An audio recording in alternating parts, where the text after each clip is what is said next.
চিলাপথাৰৰ সাৰথী স্বেচ্ছাসেৱী সংস্থা বৃহত্তৰ চিচি বৰগাঁও প্ৰেছ ক্লাবকে ধৰি কেইবাটাও সংস্থাৰ উদ্যোগত ভূপেন হাজৰিকাৰ স্মৃতি দিৱস উদযাপন আজি ৫ নৱেম্বৰ ২০১১ চনৰ আজিৰ এই দিনটোতে জীৱনযাত্ৰাৰ সামৰণি মাৰি পৰাধামলৈ গমন কৰিছিল অসমীয়াৰ হিয়াৰ আমঠু সুধা কণ্ঠ ভাৰতৰত্ন ড০ ভূপেন হাজৰিকাই।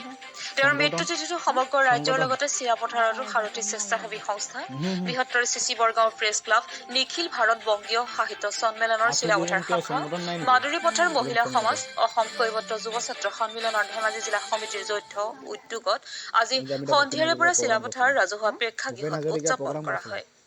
ভূপেন হাজৰিকাৰ প্ৰতিচ্ছবিত বন্তি প্ৰজ্বলন আৰু মাল্যাৰ্পণেৰে আৰম্ভ হোৱা অনুষ্ঠানত চিলাপথাৰৰ বিভিন্ন ক্ষেত্ৰত অৱদান আগবঢ়াই অকাল মৃত্যুক সাৱটি লোৱা 4গৰাকী লোকৰ প্ৰতিচ্ছবিত মাল্যাৰ্পণ আৰু বন্তি প্ৰজ্বলন কৰা হয়।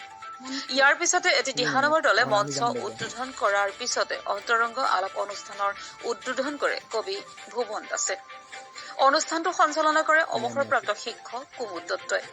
অনুষ্ঠানতে কৃতি শিক্ষক ক্ৰমে অঞ্জুমণি গগৈ, মল্লিকা বৰুৱা, গায়ত্ৰী টাই, বিৰল চন্দ্ৰ ঠাকুৰ, ঘাৰমৰা আদৰ্শ সত্ৰাধিকাৰ প্ৰেম কৃষ্ণ গোস্বামী, আৰক্ষী বিষয়া দিগন্ত দাস আৰু জ্যেষ্ঠ সাংবাদিক লক্ষীন্দ্ৰ সোণোৱালক সম্বৰ্ধনা জনোৱা হয়।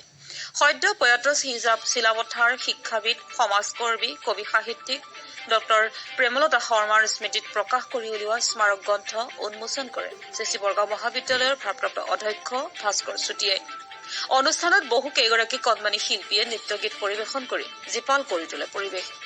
অনুষ্ঠানত বেতনদীপাং উচ্চ মাধ্যমিক বিদ্যালয়ৰ অৱসৰপ্ৰাপ্ত প্ৰধান শিক্ষক গকুল শইকীয়া, চিলাপথাৰ ৰেচিডেঞ্চিয়েল উচ্চতৰ মাধ্যমিক বিদ্যালয়ৰ অৱসৰপ্ৰাপ্ত অধ্যক্ষা দেৱবালা বুঢ়াগোহাঁইকে ধৰি চিলাপথাৰৰ বহুতো গণ্য মান্য লোকে অংশগ্ৰহণ কৰে।